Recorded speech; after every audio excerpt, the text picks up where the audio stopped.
ربیع الاول کے مہینے کے ساتھ کوئی خاص عبادت، جیسے محرم میں 10 محرم کا روزہ، رمضان میں پورے مہینے کا روزہ، شب قدر، اعتکاف، تو کیا ربیع الاول کے مہینے میں جس میں نبی علیہ السلام کی پیدائش ہوئی، کیا قرآن میں یا حدیث میں، قرآن مجید میں یا حدیث صحیحہ میں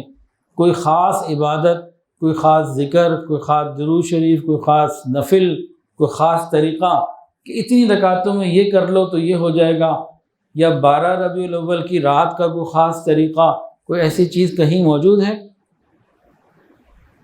پورے قرآن و حدیث کے مستند ذخیرے میں کہیں کوئی چیز ربیع الاول کی نسبت سے، عبادت سے قبیل سے نہیں ہے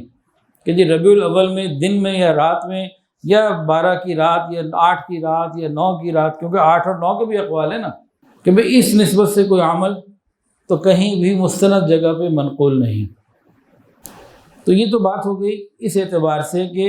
ربیع الاول میں کوئی ایسی خاص عبادت ہے، جیسے کہ ابھی ربیع الاول آنے والا ہے انشاءاللہ، تو ساتھ ہی ساتھ کئی چیزیں ہیں ایسی جو خود بخود بڑی ڈھٹائی کے ساتھ اور بڑی استقامت کے ساتھ آئیں گی۔ کوئی بھی علامہ صاحب آئیں گے کہ رات کو تہجد میں مجھے یہ ملا اور میں نے آپ کو یہ تحفے میں دے دیا، اور میں نے کتابیں پڑھی اور مجھے یہ ملا اور میں نے آپ کو تحفے میں یہ دے دیا، تو اس قسم کے بڑے تحائف ابھی آنے شروع ہوں گے۔ مستند حدیث میں ایسی کوئی بات نہیں۔ جیسے ہی ربیع الاول آنے لگتا ہے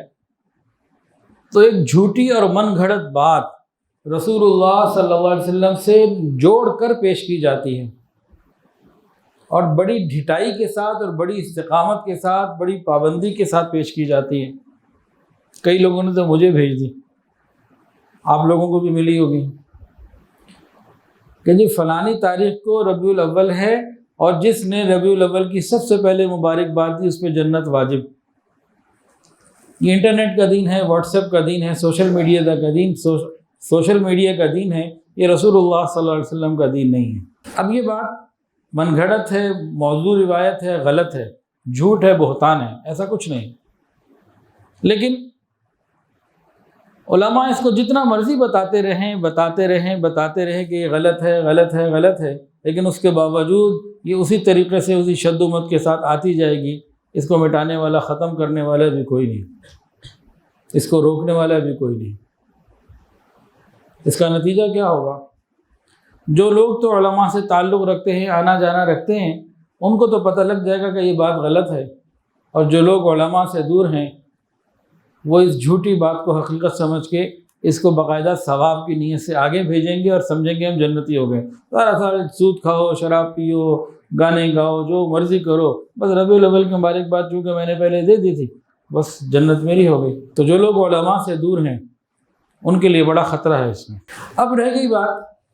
رسول اللہ صلی اللہ علیہ وسلم کا مبارک ذکر، آپ کی سیرت کو بیان کرنا، آپ کی سنتوں کو بیان کرنا، آپ کا ذکر مبارک، یہ افضل ترین عبادت ہے۔ رسول اللہ صلی اللہ علیہ وسلم کیسے بیٹھتے تھے، کیسے اٹھتے تھے، کیسے چلتے تھے، کیسے بات فرماتے تھے، مسکراتے کیسے تھے، آپ نے جہاد کیسے کیا، آپ نے نماز کیسے پڑھی، آپ نے تہجد کیسے پڑھی، آپ نے لوگوں کے ساتھ کن اخلاق سے پیش آئے، آپ نے لوگوں کے اندر مساوات کیسے قائم کی، انصاف کو کیسے قائم کیا، نبی علیہ السلام رات کیسی گزارتے تھے، گھر میں داخل ہوتے ہوئے کیسا چہرہ ہوتا تھا، اور دنیا بھر کی ساری چیزیں، آپ کی صورت، آپ کی سیرت، آپ کا زہد، آپ کا تقوی، آپ کا صبر، آپ کی ہر ادا کو بیان کرنا، سننا، اس نیت سے کہ میری نبی علیہ السلام سے محبت بھی بڑھے، تعلق بھی بڑھے، اور ساتھ میرے اندر عمل آئے۔ یہ بہترین عبادت ہے، افضل ترین عبادت ہے، لیکن اس کو محدود کر لینا، مخصوص کر لینا، یہ بات ٹھیک نہیں۔ ویڈیو کے نیچے سبسکرائب کے بٹن پہ کلک کریں، بیل کے آئیکن پہ کلک کیجئے تاکہ ہر نئی ویڈیو کی نوٹیفیکیشن آپ کو مل جائے۔